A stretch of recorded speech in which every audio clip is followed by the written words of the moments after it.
begins a haunting parable.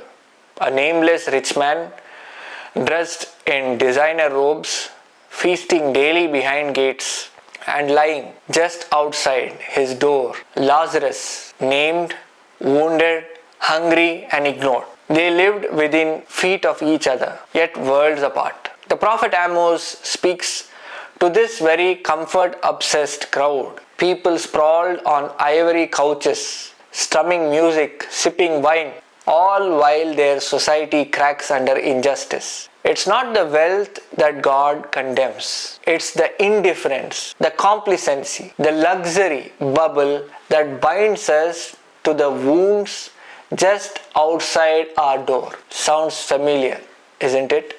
Today we live in a world where the richest and the poorest often exist side by side, not just globally, but in our cities, even in our parishes, gated communities beside refugee camps, gourmet coffee within walking distance of homeless shelters, social media feeds that scroll past war zones in between ads and influencer selfies. The rich man didn't hurt Lazarus. He simply did nothing. He walked past him daily and chose blindness. And that's what makes this gospel terrifying. It's not about monsters. It's about ordinary people who quietly refuse to love. Jesus reminds us that hell begins when we stop seeing each other. It's not in fire or fury, but in distance, in ignored text messages, in compassion fatigue, in the quiet assumption